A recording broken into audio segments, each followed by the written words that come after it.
Morning प्यारे बच्चों। आज हम पढ़ने जा रहे हैं हमारी पाठ्य पुस्तक बसंत भाग 3 का 5वां पाठ, जिसका नाम है चिट्ठियों की अनूठी दुनिया। मतलब अनोखी दुनिया चिट्ठियों की, पत्रों की। चिट्ठियाँ यानी पत्र, तो लेटर्स की यानी पत्रों की अनूठी दुनिया चिट्ठियों की। और इस पाठ के जो हमारे लेखक हैं वो हैं अरविंद कुमार सिंह। कौन है? अरविंद कुमार सिंह। तो पत्रों के बारे में आप सभी लोग जानते हैं, चिट्ठियों के बारे में, कि पत्रों का महत्व हमेशा से ही रहा है। पत्रों का बहुत महत्व है क्योंकि पत्रों का महत्व तो हमेशा से ही रहा है। और पत्र जो हैं एक माध्यम है एक दूसरे से, क्योंकि आज तो बच्चों फ़ोन हो गए हैं, इतनी सारी सुविधाएं हैं, मोबाइल फ़ोन है। आज तो आप इमरजेंसी में कुछ भी आप थोड़ी सी देर में कहीं से कहीं पहुंच सकते हैं। लेकिन एक समय ऐसा था जो पत्र यानी चिट्ठियां ही एक ऐसा माध्यम थी जिससे आप अपनी बात दूसरे तक पहुंचा सकते हैं, क्योंकि और तो कुछ था नहीं। और वो चिट्ठियां भी कैसे जाती थी, वो पत्र भी लिखे जाते थे। वो किसके द्वारा? एक समय था जो पक्षियों के द्वारा चित्र भेजे जाते थे एक जगह से दूसरी जगह। और हर कार्य हुआ करते थे, यानी जो आदमी होते थे वो पैदल चल कर जाते थे और एक नगर से दूसरे नगर समाचार दिया करते थे। तो धीरे धीरे कैसे हमारी सभ्यता का विकास हुआ और नए नए साधन आए, नए नए साधन शुरू हुए व्यवहार का, कि भाई हम एक दूसरी जगह अपनी बात पहुंचा सके, अपनी हर बातों को।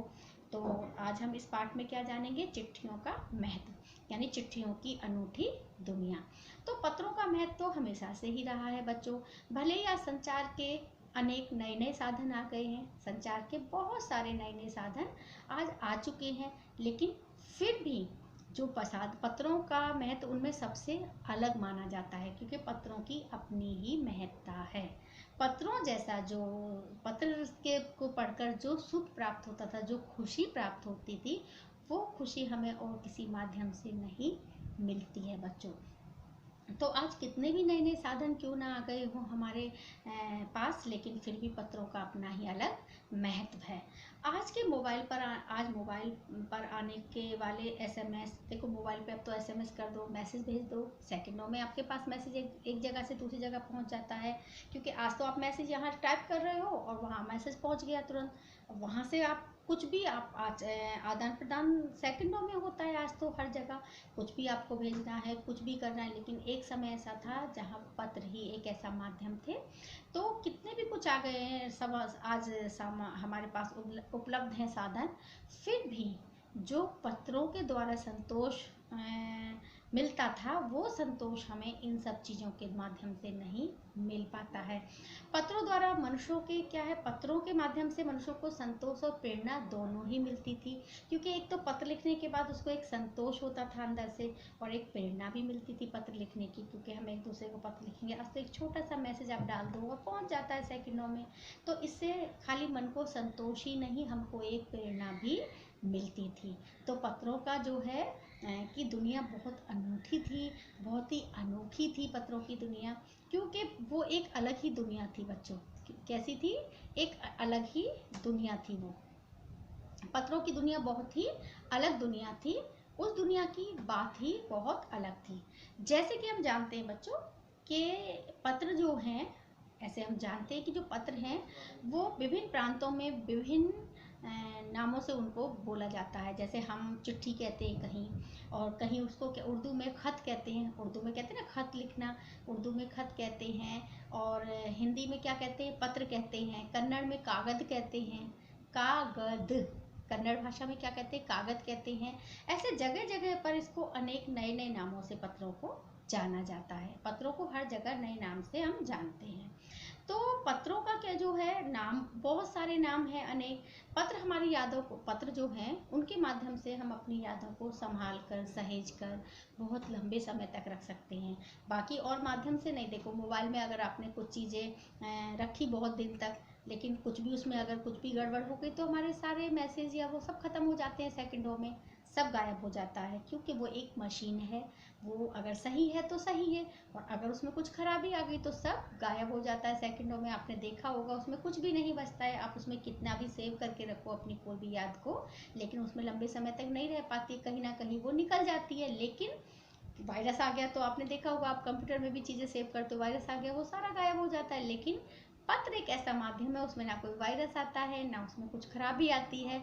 उसको हम बहुत लंबे समय तक अपने पास संजोकर संभाल कर अपनी यादों को रख सकते हैं, क्योंकि उसमें जो हम अपनी भावों को, विचारों को पत्र के माध्यम से व्यक्त करते हैं, पत्रों में लिखकर एक दूसरे के पास पहुंचाते हैं, उन पत्रों को हम बहुत अच्छे से संभाल कर अपने पास लंबे समय तक रख सकते हैं। बहुत लंबे समय तक उन यादों को ताज़ा बनाए रख सकते हैं, क्योंकि पत्रों को जब भी आप पढ़ोगे वो बातें आपको नहीं लगेंगी। पत्र जितने भी समय तक आपके पास रहेंगे, आपका जब मन चाहे उसको खोलो और उसको पढ़ लो, तो वो हमारी यादों को भी ताज़ा बनाए रखते हैं। हमारे भारत देश में जो है करोड़ों पत्र प्रतिदिन, लगभग 4 करोड़ पत्र, कितने मतलब बहुत करोड़, 4 करोड़ पत्र प्रतिदिन लिखे जाते हैं और इधर से उधर डाक में डाले जाते हैं, क्योंकि इतना बड़ा हमारा भारत देश है। और आज भी गांव में इधर आप देखना, आज भी पत्रों को लिखा जाता है। ऐसा नहीं है कि मोबाइल आ गया है तो पत्रों का महत्व कम हो गया है, ऐसा बिल्कुल भी नहीं है। आज भी ग्रामीण क्षेत्रों में पत्रों का बहुत महत्व है। और आज भी हमारे यहाँ डाक में सबसे अधिक मात्रा में पत्र डाले जाते हैं, यानी 4 करोड़ पत्र रोजाना डाक में डाले जाते हैं। इसी से हमें उसकी लोकप्रियता का अनुमान हो जाता है। किसकी? हमारे पत्रों की लोकप्रियता का अनुमान हमें इन्हीं सब बातों से लग जाता है कि हमारे जो पत्र हैं वो हमारे जो हमारे कितने मतलब प्रचलित है, कितने पसंद है लोगों को पत्रों को। पत्र ऐसा नहीं है कि पत्र अब खत्म हो गए मोबाइल के आने से, ऐसा नहीं है। पत्र की आज भी पत्र की उतनी भी अहमियत है जितनी एक समय में थी। वो बात सही है कि आज हम बहुत जल्दी बहुत दूर बैठे हुए होने पर भी एक दूसरों से बातें कर लेते हैं, जो पत्र बहुत समय में, लंबे समय में पहुंचा करते थे। लेकिन फिर भी उसके साथ साथ नया युग आ गया है, सब कुछ नया नया हमारे पास है, फिर भी पत्रों की अपनी ही एक अहमियत है। उसकी उतनी ही अहमियत आज भी नज़र आती है, और आज भी पत्र उतने ही प्यार से लिखे जाते हैं। और अब पत्रों को भी पहुंचने में जल्दी, पहले पत्र लंबे समय में पहुंचा करते थे, आजकल तो बहुत जल्दी पत्र जाने लगे हैं। पत्र में भी जल्दी जल्दी, प्राचीन काल से लेके, प्राचीन काल में तो बहुत समय लगता था, पुराने समय में तो बहुत समय लग जाता था। तो पहले क्या होता था बच्चों के, जो प्राचीन काल था हमारा पुराना समय, उसमें क्या होता था, हरकारे होते थे, जो मैंने आपको स्टार्टिंग में थोड़ा बताया शुरुआत में, कि हरकारे होते थे जो चल कर जाते थे, या तो वो पैदल जाते थे पहले तो, फिर धीरे धीरे वो घोड़े पे जाया करते थे, और वो पत्र लेकर, हमारा प्रस्ताव लेकर, यानी हमारी जो बातें होती थी उसको लेकर एक जगह से दूसरी जगह जाया करते थे। उन्हें पहुंचने में बहुत समय लगता था। फिर धीरे धीरे घोड़ों पे पहुंच जाने लगे, पैदल जाते थे, फिर घोड़ों पे भी जाने लगे लोग। तो हरकारों के माध्यम से पत्रों को एक स्थान से दूसरे स्थान पर पहुंचाया जाता था। धीरे धीरे क्या हुआ, विकास होना शुरू हुआ, क्योंकि पहिए आ गए। फिर पहिए आ गए तो देखो, ट्रेन आ गई, बस आ गई, गाड़ियां आ गई, तो पत्र जल्दी जल्दी आने जाने लगे। और टेलीफोन आ गया था, बहुत समय पहले टेलीफोन, रडार और वायरलेस, ये सब आ गए थे।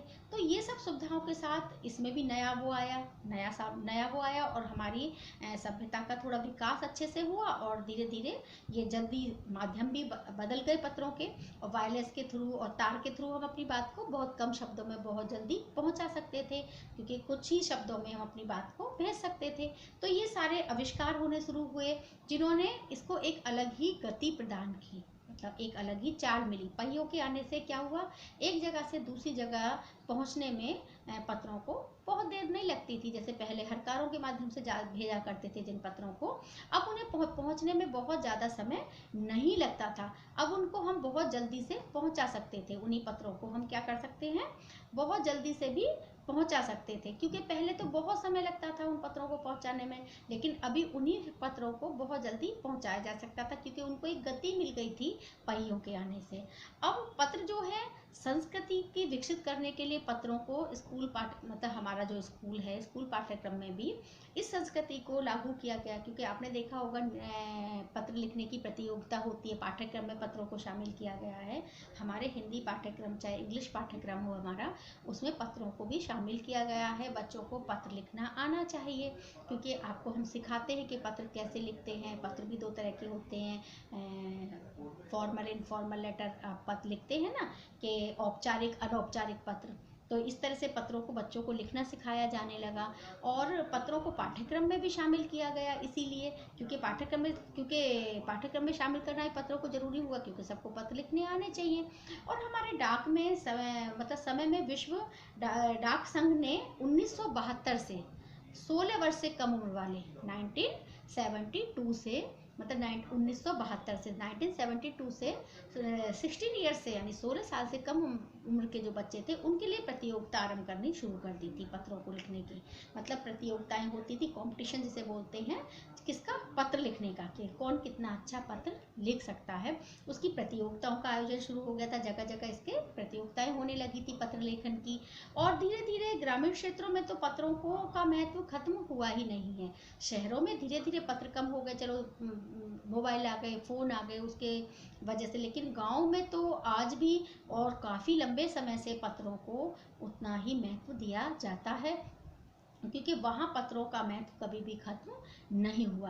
भले ही मोबाइल फ़ोन का आविष्कार हुआ हो, लेकिन पत्रों में कमी नहीं आई। मतलब आज भी पत्रों के आदान प्रदान में, यानी पत्रों के लेने और देने, भेजने में और आने में आज भी गाँव में कमी नहीं आई है। आज भी पत्रों का उतना ही महत्व है।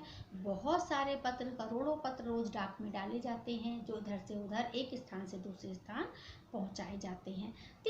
समय के साथ धीरे धीरे उसमें परिवर्तन आया। जो पत्र पहले धीरे धीरे पहुंचते थे हरकारों के माध्यम से, वो धीरे धीरे समय पे पहुंचने लगे। तो बच्चों, आज की क्लास में इतना ही। इससे आगे का पाठ हम अगली क्लास में पढ़ेंगे, क्योंकि काफ़ी बड़ा है हमारा ये पाठ, पत्रों की अनूठी दुनिया। तो आज की क्लास में हमने इतना पढ़ा, इससे आगे का पाठ अगली क्लास में। तो आज की क्लास में इतना ही बच्चों। बाय बाय बच्चों।